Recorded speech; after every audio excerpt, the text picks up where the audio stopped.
Selamat pagi anak-anak. Pagi. Oke, baik, semangat sekali hari ini ya. Baik, gimana kabarnya nih?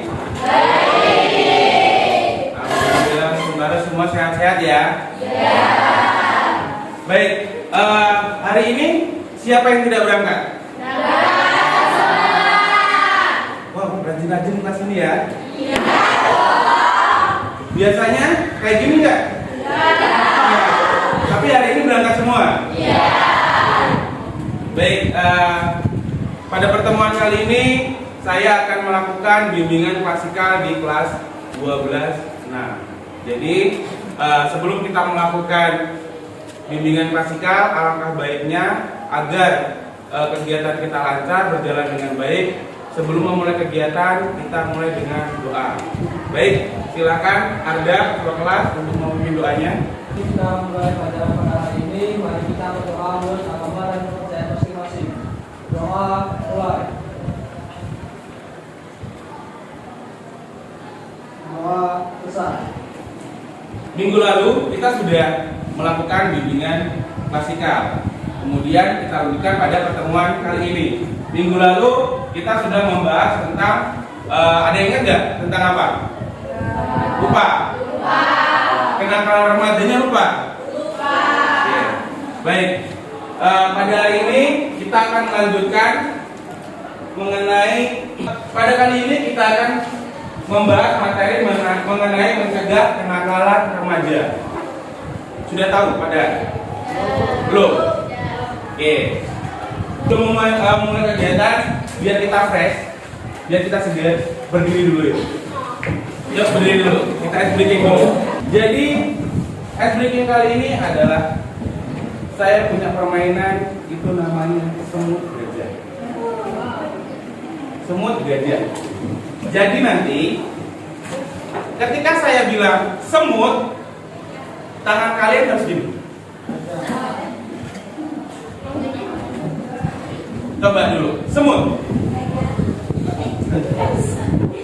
Terus kalau gajah, kita gini. Paham? Nanti kalau yang salah dapat konsekuensinya. Ya, yang salah ada konsekuensinya. Mau nggak? Nah, kalau nggak mau, berarti harus konsentrasi. Jadi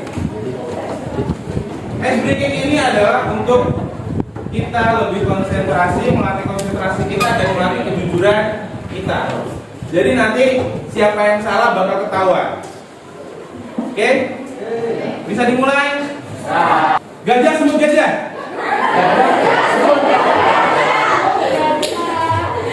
Yang cepat, jangan disebutkan. Oke? Gajah-gajah semut?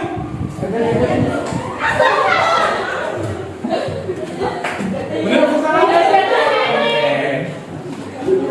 Coba sini sekarang. Gajah semut gajah. Bisa? Oke, tepuk tangan untuk diri kita. Oke, boleh duduk lagi.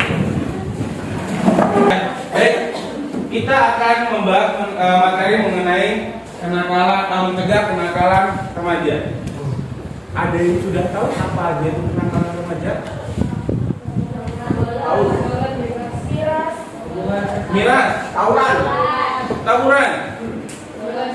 pergaulan bebas, bolos, kemudian motor. Bisa ada yang ikut-ikutan nggak? Ada. Apa sih itu kenakalan remaja? Kenakalan yang dilakukan oleh remaja. Ada lagi? Ya, jadi kenakalan remaja itu adalah kenakalan atau perbuatan anak di usia remaja yang melanggar nilai dan norma sosial serta mengganggu ketertiban umum. Salah satu tadi contohnya apa? Tawuran. Bisa karena apa? Tawurannya di tengah jalan atau di tengah pasar atau di depan kelas. Ya. Ya. Oke. Jadi kenakalan remaja itu bisa dibagi menjadi beberapa jenis. Yaitu ada kenakalan remaja yang melanggar aturan dan kenakalan remaja yang tidak melanggar aturan. Pak, apa sih? Emang ada kenakalan tidak melanggar aturan atau undang-undang? Ada. Kenakalan yang tidak melanggar hukum dan kenakalan melanggar hukum atau undang-undang. Contoh yang tidak melanggar hukum. Nah, di sini ada yang sudah pernah melakukannya? Ya. Jadi salah satu contoh kenakalan remaja yang tidak melanggar hukum adalah kabur dari rumah. Biasanya kenapa sih kabur dari rumah? Yang sudah pernah deh, ada nggak? Apa berantem sama kakak? Berantem sama orang tua? Ketemu tekon? Astaga. Yang cowok nih, yang cowok. Biasanya cowok sering juga nih. Biasanya kalau yang punya kakak atau habis dimarahin sama orang tua nih biasanya. Saya kabur lah. Kaburnya kemana? Tempat neneknya. Kaburnya tempat neneknya ya. Kemudian berpakaian tidak pantas atau belum jadi. Ada yang pernah? Ono. Siapa? Gale. Jadi berpakaian tidak pantas itu bukan hanya sama cewek ya, tapi cowok pun ada. Cowok pun ada. Oke. Selanjutnya contoh kenakalan yang melanggar hukum. Ada apa aja?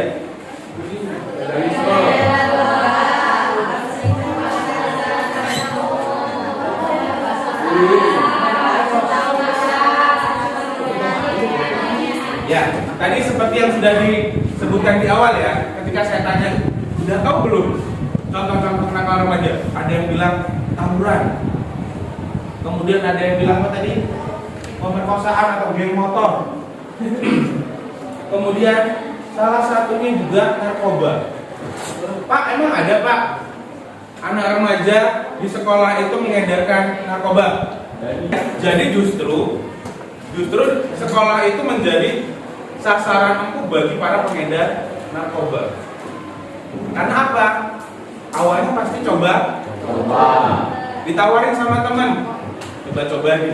Aku enak kan? Harus coba lagi. Bandarnya cuma sekali nih ngasihnya. Bandarnya cuma sekali ngasih gratis. Tapi habis itu ketika kita tidak memakai lagi, kita sakau. Sakau tahu sakau? Apa itu sakau? Ketergantungan. Terus apa? Sakau. Candu. Apa? Sakau itu adalah sakit karena kutau. Kutau itu adalah sejenis narkoba. Sakau jadi kayak ketergantungan gitu. Biasanya ketika dia tidak memakai, dia kayak menggigil atau mencari-cari mana nih saya harus mencari apa ya, pemuasnya, penggantinya. Itu bahasanya sakau. Jadi jangan sekali-kali kita dari anak yang terpelajar, jangan pernah sekali-kali berurusan sama yang namanya narkoba, karena itu sangat bahaya. Ya.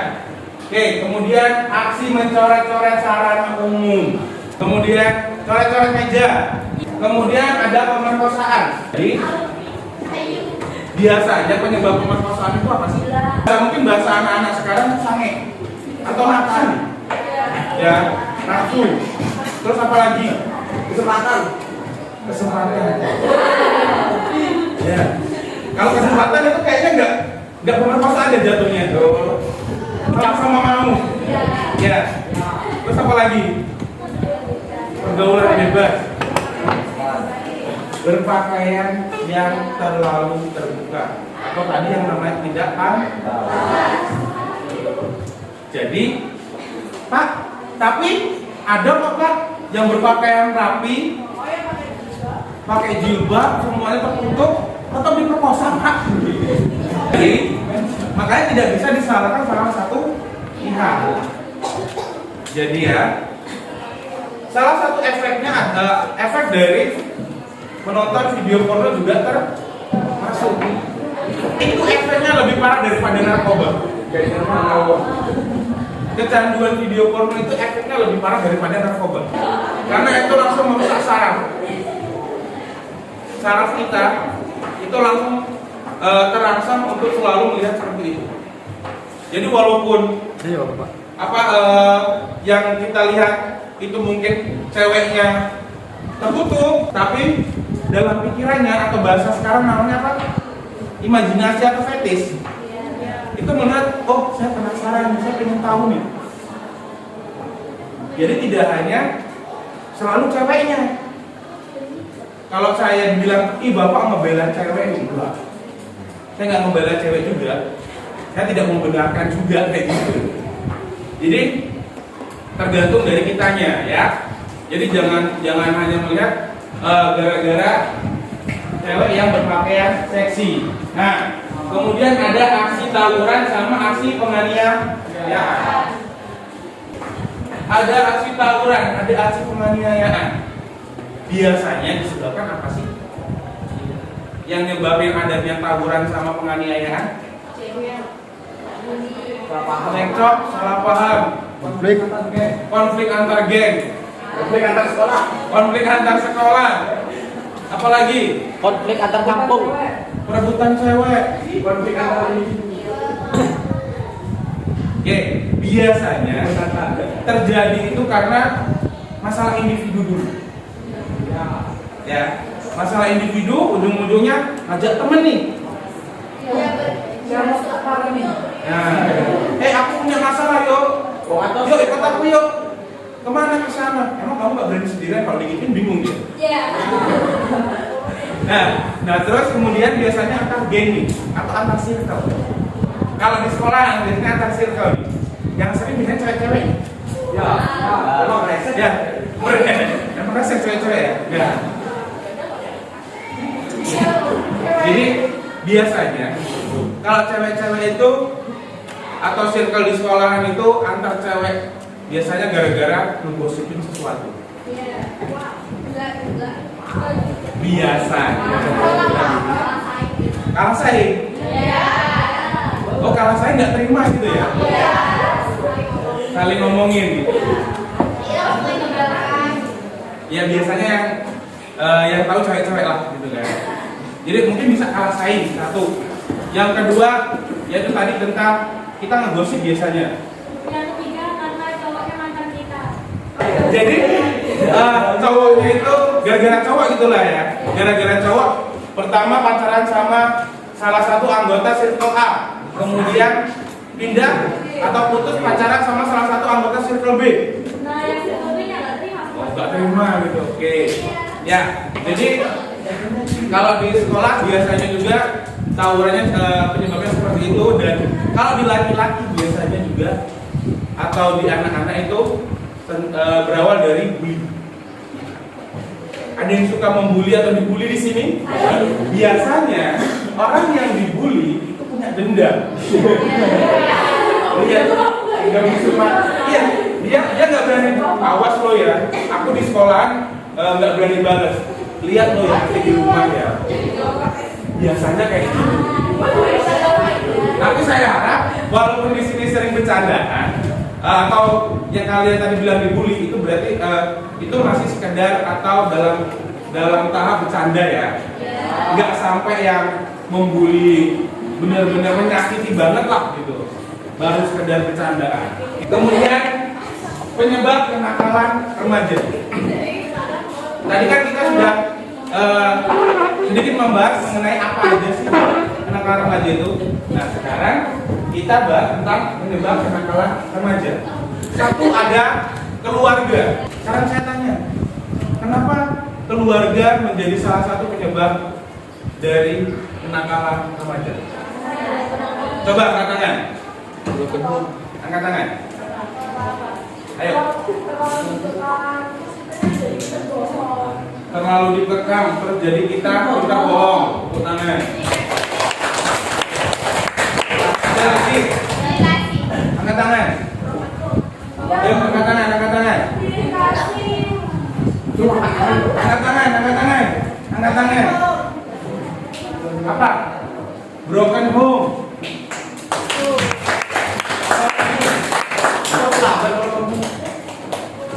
Broken home.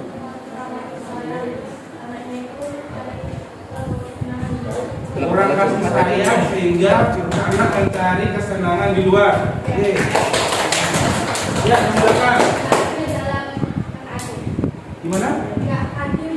Oh, kurang adil dalam memberikan kasih sayang ke keluarga. Oke.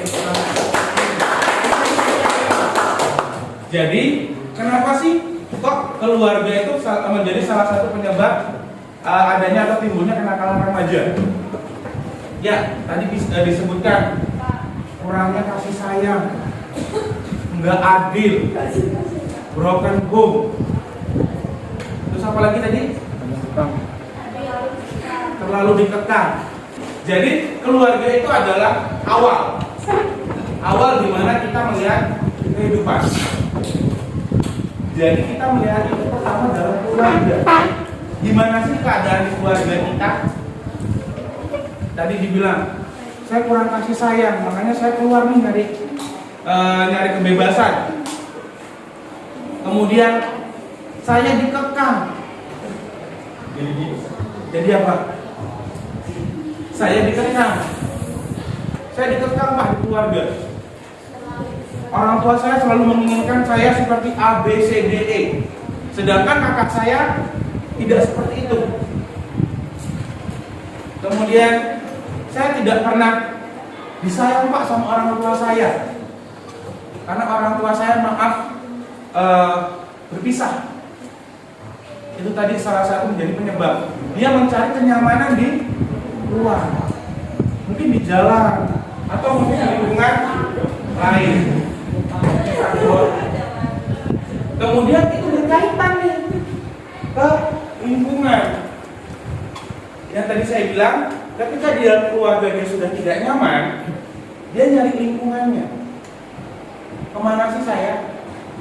Di mana sih teman-teman saya yang bisa membuat saya nyaman?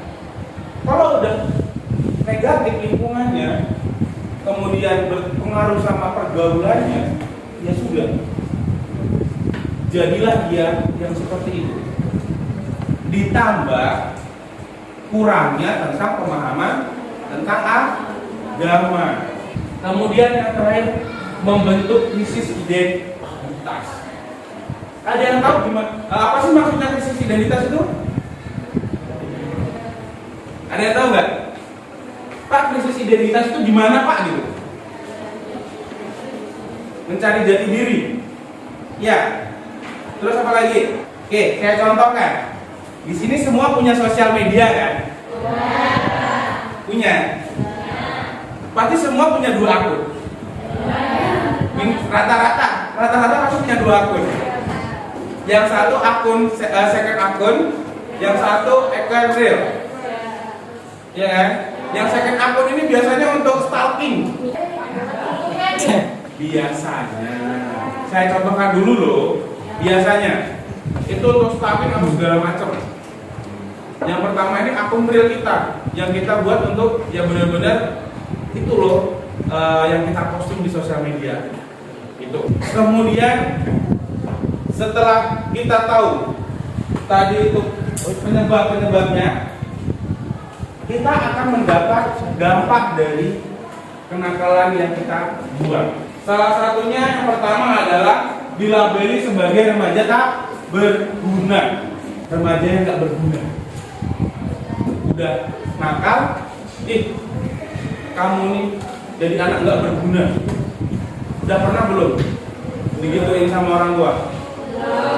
Jangan ya. Jangan sampai ya. Sama lingkungan pun jangan sampai kita dilabeli sebagai anak yang tidak berguna. Justru kita harus menunjukkan kepada lingkungan kita bahwa kita ini bisa dibanggakan dan sukses. Bisa membuat lingkungan itu menjadi bangga terhadap kita.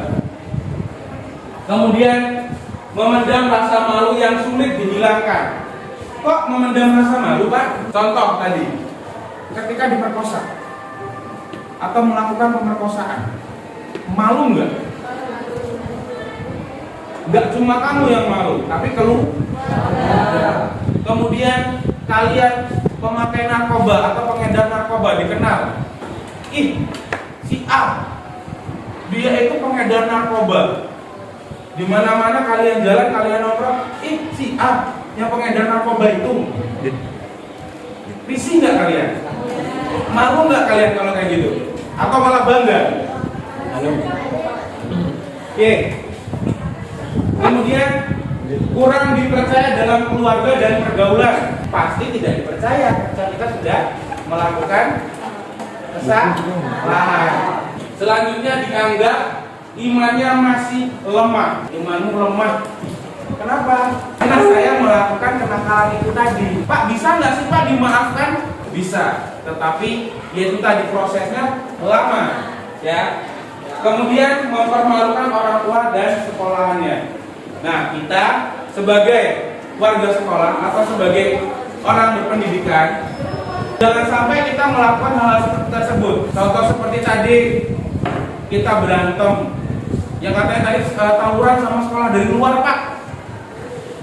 Janganlah malu-maluin orang tua, malu-maluin sekolah. Ya kalau kalian itu tidak kenapa-napa. Kalau kalian sampai cedera, maaf ngomong, jarinya putus, tangan sama kakinya misah. Kan emang misah loh. Iya. Tangan sama kakinya misah, bener kan? Iya. Kemudian kurang ditemani di dalam pergaulan dan teman-teman malas mendekati. Pernah nggak nih dalam pergaulan kalian? Jadi dalam pergaulan, dalam lingkungan kalian nongkrong deh, pernah nggak ini? Jangan dekat-dekat sama dia, jangan main sama dia. Pernah nggak? Pernah nggak? Pernah? Dihasut. Selain dihasut, pernah nggak dalam tongkrongan kalian, dalam circle kalian yang sudah lama nggak ketemu, ketika tiba-tiba dia masuk nih, datang, yang kalian tahu dia adalah seorang pengedar, dia adalah maaf ngomong, pelaku yang hal-hal yang buruk. Ketika masuk pasti ada yang ngomong, yang tahu ini ngomong, kamu jangan main sama dia ya, dia itu suka mencuri, kamu jangan main sama dia ya, dia itu suka tawuran, kamu jangan main sama dia ya, dia itu suka berbohong. Pasti ada kan? Nah, jadi salah satu hal tersebutlah yang membuat kita menjadi susah untuk bisa mendapatkan respect kembali. Ya, oke.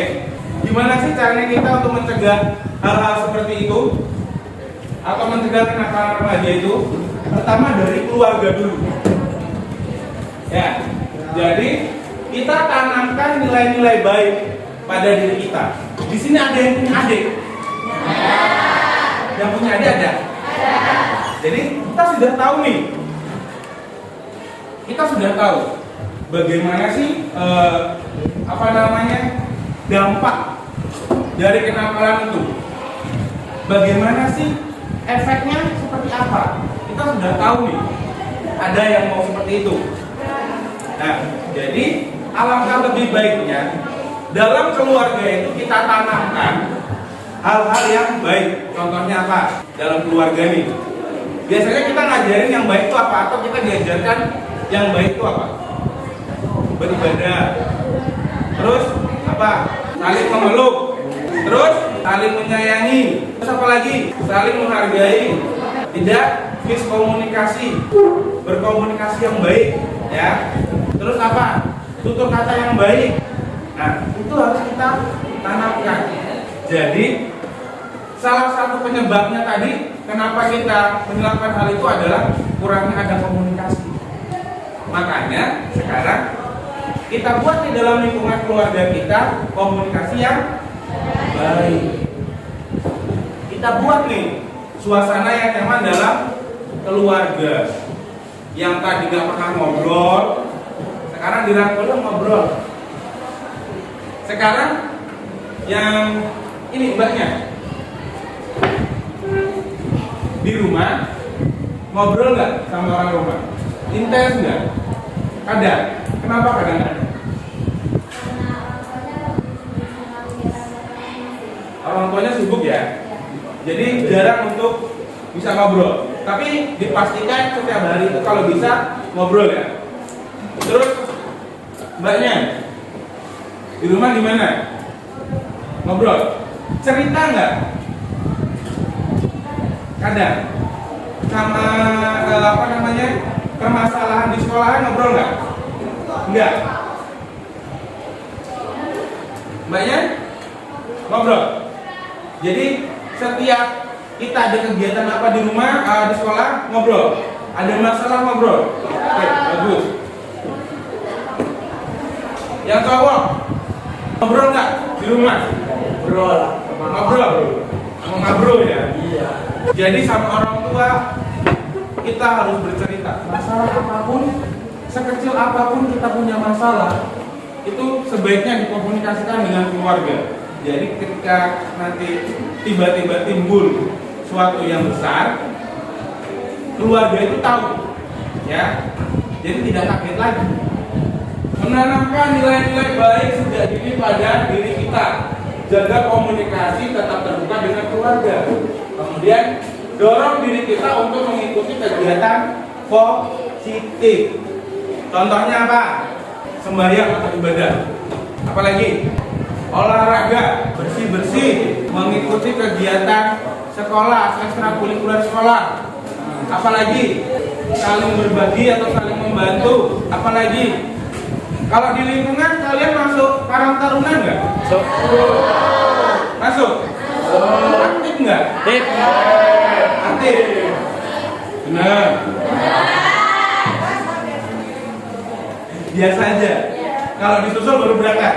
Ya. Oke. Terus di sekolahan biasanya hal positif apa yang udah kalian lakukan? Tidak merokok, tidak bolos, tidak membawa make up, tidak membawa sajam. Jadi sekarang setelah kita membahas materi di atas, saya sudah membagikan link yang bisa kalian buka nanti untuk dikerjakan, atau LKPD, lembar kerja peserta didik, mengenai materi di depan.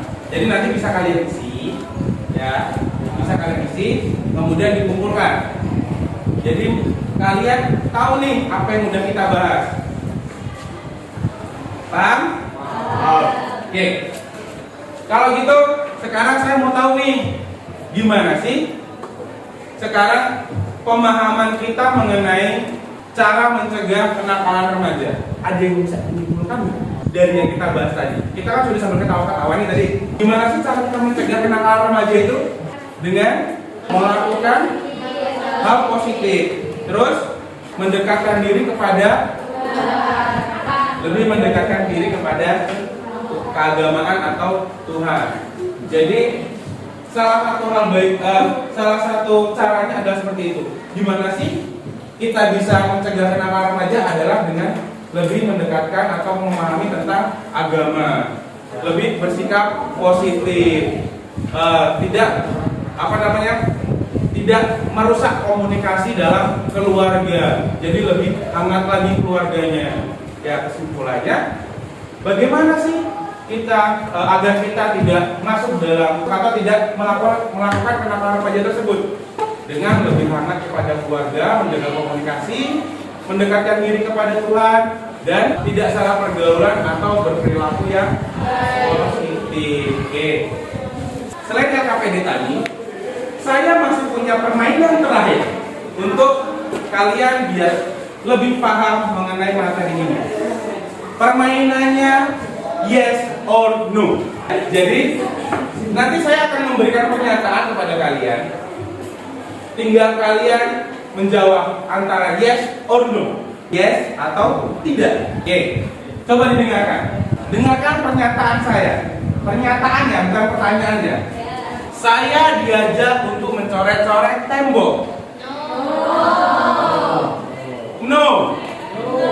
No or yes? No. Kemudian saya tidak mau diajak tawuran. jawab no ditanya nih. Siapa yang jawab no? Siapa? Dilan. Dilan mau diajak tawuran. Kayaknya jiwanya jiwa perang banget ya. Panglima perang nih. Fighter. Oke. Jadi kita ulangi. Saya tidak mau diajak tawuran. Oke, selanjutnya. Saya tidak mau diajak mencuri. Yes or no? Yes. Oke, baik. Semoga pertemuan ini bisa menjadi lebih baik. Semoga ilmu yang didapatkan pada pertemuan kali ini bisa bermanfaat untuk kita semua. Semoga kalian juga setelah ini bisa tahu bagaimana langkah yang harus diambil ketika kita bertemu dengan hal-hal seperti yang di depan tadi. Ya, jadi kita bisa mencegah diri kita untuk bertingkah yang negatif atau berperilaku yang negatif. Baik, karena waktu juga sudah menunjukkan pukul 10 waktunya untuk istirahat. Jadi setelah ini saya izin untuk pamit undur diri. Kita melanjutkan pertemuan bimbingan klasikal kita pada minggu depan. Untuk pertemuan minggu depan, kita akan membahas materi mengenai dampak dari pacaran. Jadi, kita ketemu lagi di minggu depan. Semoga semua sehat, tidak ada kendala, dan semoga minggu depan kita bisa kembali bertemu dengan keadaan tubuh seperti ini. Baik, untuk mengakhiri kegiatan kali ini, karena tadi kita mulai kegiatan dengan doa, alangkah baiknya kita tutup kegiatan kali ini dengan doa. Baik, untuk ketua kelas, saya persilahkan untuk memimpin doa. Sebelum kita mengakhiri pelajaran pada hari ini, mari kita berdoa bersama pada masing-masing. Doa dimulai.